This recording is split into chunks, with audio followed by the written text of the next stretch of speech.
Snow pressed against the ranch house windows like a quiet plea. The wind dragged itself across the plains, rattling the loose tin on the barn roof, reminding the widowed rancher that winter had no mercy for anyone left alone. The house smelled of cold wood, black coffee, and a past that refused to leave. Christmas Eve had arrived without ceremony, the way it always did since his wife was lowered into frozen ground 3 years ago. No tree, no lights, just silence and the ticking of a clock he kept forgetting to wind. He was halfway through fixing the broken hinge on the front door when he heard it, a knock so soft it almost blended with the wind.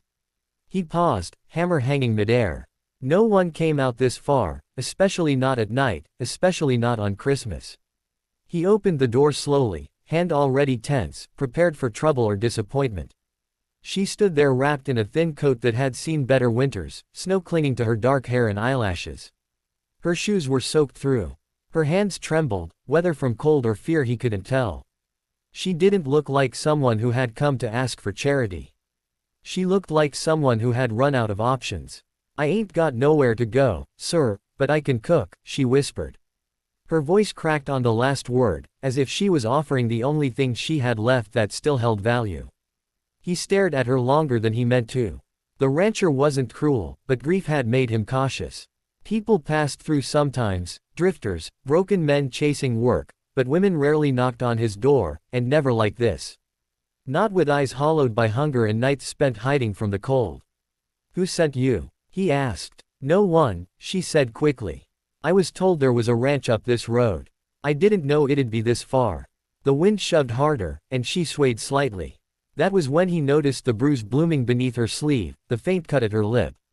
Not fresh enough to bleed, not old enough to forget. He stepped aside without another word. The warmth of the house hit her like a wave. She nearly collapsed as she crossed the threshold, catching herself on the back of a chair. He shut the door behind her, locking out the wind, the snow, and whatever ghosts had followed her up the road. "You can sit," he said gruffly. "I'll get water." She watched him move through the kitchen with a familiarity that surprised him. He realized then that he hadn't had a woman in this space since his wife died. The table still bore a knife mark from an argument about burnt bread. The shelf still held a chipped mug she refused to throw away.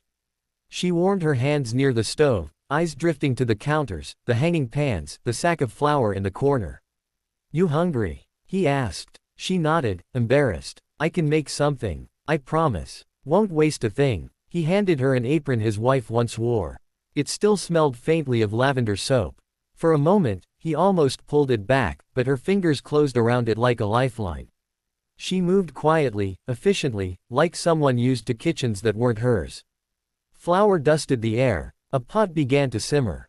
The rancher sat at the table pretending not to watch as color slowly returned to her face. She hummed under her breath, a tune so soft it barely existed. They ate in silence, the kind that didn't demand conversation. The stew was simple, but it warmed places inside him he thought had frozen forever. He noticed the way she ate slowly, carefully, as if afraid the food might disappear if she rushed. Afterward, she washed the dishes without being asked. "You can stay the night," he said finally. "Storm's not letting up." She froze, hands submerged in soapy water. "I don't need a bed. Floor's fine." He shook his head. "There's a spare room." Her eyes filled, but she blinked it away fast. "Thank you." That night, he lay awake listening to the house breathe. It felt different with another heartbeat inside it. Less like a tomb, more like a shelter. In the morning, Christmas arrived gray and quiet. She was already up, bread baking in the oven, the smell filling every corner. She wore the apron again, hair pulled back, sleeves rolled up to reveal more bruises she hadn't explained. "You don't have to," he began. "I want to," she said gently. They ate together as snow fell outside, thick and slow. He asked her name. "Clara." He told her his. She didn't ask about his wife. He didn't ask about the bruises. Some truths needed time to feel safe. Days passed. The storm ended, but she didn't leave. She fixed small things around the house. He taught her how to feed the horses. She laughed the first time one nuzzled her pocket for apples. The sound startled him more than the knock had. He hadn't heard laughter in years. One evening, a truck rolled down the dirt road, stopping too close to the house. Clara stiffened like prey sensing a hunter. Her face drained of color. "That's him," she whispered. The rancher stepped outside before she could explain. The man who climbed out of the truck smelled of whiskey and entitlement. He claimed ownership with his eyes, with his words, with the way he smiled when he thought he'd found what belonged to him. She ran, the man said. I'm here to collect. The rancher didn't raise his voice. He didn't reach for a gun. He simply stood between the man and the house, boots planted deep in the snow. She's not going anywhere. The man laughed until he saw there would be no argument worth winning. When the truck finally disappeared into the distance, Clara sank onto the porch steps, shaking. The rancher sat beside her, close enough to share warmth, far enough to give her space. You can stay, he said. As long as you want. She looked at him, really looked, and nodded. Inside, the house waited, lit softly by the glow of a single lamp, holding its breath as two broken lives learned how to take up space again, one quiet Christmas at a time. The night after the truck left, neither of them slept much. The ranch house creaked as it always had, but now every sound carried weight. Clara lay awake staring at the ceiling of the spare room, counting the cracks in the plaster, listening for footsteps that never came. She still wore her boots to bed, laces loosened, ready to run if she had to. Old habits didn't disappear just because a door had been closed behind her. In the other room, the rancher sat at the table long after the lamp should have been turned off. He rolled his coffee mug between his palms, cold and empty, eyes fixed on the dark window. He told himself he'd done the right thing, but the right thing had consequences, and he'd learned long ago that sheltering the wounded sometimes invited the storm straight into your home. Morning came pale and brittle. Frost clung to the edges of everything, turning the world sharp. Clara was already outside when he stepped onto the porch, bundled up, feeding the chickens with careful movements. She smiled when she saw him, but it didn't quite reach her eyes. You don't gotta worry, she said quickly, as if reading his thoughts. He won't come back today. You sound sure. He never liked the cold, she replied. And he don't like witnesses. The word hung between them. Witnesses. The rancher nodded once and went to tend the horses. Work had a way of keeping thoughts in line. Days slipped into a routine neither of them spoke aloud. Clara cooked, cleaned, and helped where she could, never assuming, never demanding. The rancher fixed fences, hauled feed, and taught her the land in quiet pieces. He showed her where the ground softened near the creek in spring, where not to walk after heavy rain, which horse would bite if you startled him. She listened like knowledge was something she'd been starving for. Sometimes, late at night, he heard her cry. Not loud, not enough to demand comfort. Just enough to remind him that pain didn't vanish because someone finally offered kindness. He never knocked on her door. He figured if she wanted him there, she'd ask. It was the scar on her wrist that finally broke the silence. They were mending a fence together, wire biting into cold fingers, when her sleeve slid back. The mark was thin but deliberate, an old wound pretending to be forgotten. She noticed his eyes and pulled the fabric down too late. You don't gotta tell me, he said immediately. I know, she replied. Then, after a long breath, but I want to. They sat on the dry grass, fence half finished, winter sun low and tired. Her story came out uneven, like something learned in pieces and never meant to be spoken whole. She talked about a town that looked the other way, about a man who smiled in public and broke bones in private. About leaving with nothing but a coat and the belief that work might still save her. I figured if I could be useful, she said, staring at the horizon, maybe someone would let me stay. The rancher swallowed hard. He thought of his wife, proud and stubborn, refusing help until the end, convinced strength meant standing alone. He wondered how many nights Clara had believed the same lie. You ain't gotta earn a roof here, he said. Not with bruises. Not with Stu. She nodded, but he could tell it would take time before she believed him. Winter tightened its grip. Snowstorms came and went, each one carving Clara deeper into the rhythms of the ranch. Her hands grew rougher, her steps more confident. She learned the names of the stars that still cut through the night sky, learned how to spot a sick animal before it collapsed, learned that silence didn't always mean danger. One afternoon, while sorting supplies in the barn, she found an old box tucked beneath a shelf. Inside were photographs, yellowed and curling at the edges.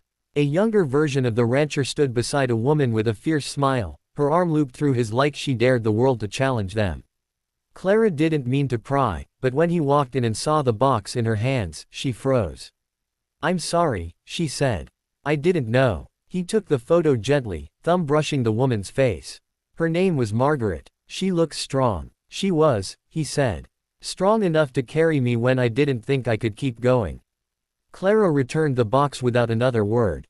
That night, she left a plate of food outside his door, the way she used to when the house felt too quiet for either of them to admit it. Spring crept in slow and uncertain. Snow melted into mud. The creek swelled and sang. Clara started humming again, louder this time, as if testing whether joy would punish her for returning. The rancher caught himself smiling at the sound more than once. Trouble didn't announce itself when it returned. It arrived the way it always did, casual, confident, certain it would be welcomed. The truck came back on a Tuesday afternoon. This time, it didn't stop at the road. It rolled straight into the yard. Clara saw it first. Her body reacted before her mind did, knees weak, breath shallow. The rancher followed her gaze and felt something old and fierce rise in his chest. The man stepped out slower this time, eyes calculating. He spoke like he owned the land beneath his boots. "You're harboring stolen property," he said. "She's a person," the rancher replied. The man laughed. "Not to me." Clara moved then, stepping forward before the rancher could stop her. Her voice shook, but it didn't break. "I ain't going back," she said. "You don't own me." The man's smile disappeared. His hand twitched toward his belt. The rancher didn't wait. He placed himself between them again, solid and unmoving. The wind picked up, carrying the smell of earth and old rain. "You leave," he said. "Or I call the sheriff." "You won't," the man sneered. The rancher met his eyes. "Try me." Something shifted. The man saw it then, not just defiance, but certainty. Witnesses. Records. A woman no longer alone. He spat into the dirt, climbed back into his truck, and peeled away, gravel flying like shrapnel. Clara collapsed onto the porch steps, sobbing openly this time. The rancher sat beside her, close enough that their shoulders touched. She leaned into him without asking, and he let her, steady as the land he'd promised without words. Summer followed, thick and relentless. The ranch buzzed with life. Clara worked beside him from dawn until dusk, sweat-soaked and smiling. She grew into herself, spine straighter, laughter easier. Sometimes she talked about dreams, small ones, careful ones, but dreams nonetheless. One evening, as fireflies blinked in the tall grass, she asked, "Do you ever miss her so much it hurts to breathe?" He nodded. "Every day." "Does it ever stop?" He thought for a long time. "No," he said. "But it changes. Makes room." She absorbed that quietly, fingers twisting in her skirt. The town took notice eventually. A woman living on a widower's ranch was bound to raise eyebrows. Whispers followed them into the supply store, into church. Clara felt them like a second skin, old shame trying to claw its way back. One Sunday, she stayed home while the rancher went alone. He returned to find her packing. "I don't want to be trouble," she said, not meeting his eyes. "You're not," he said firmly. "They're talking. They always do." She hesitated, hands shaking. "I don't want to ruin what little peace you got left." He closed the distance between them, placing his hands over hers, stilling them. "You didn't take my peace," he said. "You reminded me how to live in it." Her breath hitched. She looked up at him then, really looked, and something unspoken settled between them. Not a promise, not yet, but a shared understanding that neither of them was running anymore. The seasons kept turning, as they always did. The ranch endured. So did they. And in the quiet moments, over shared meals, under wide skies, beside a fire that no longer felt lonely, two broken souls learned that shelter could become home without ever being named.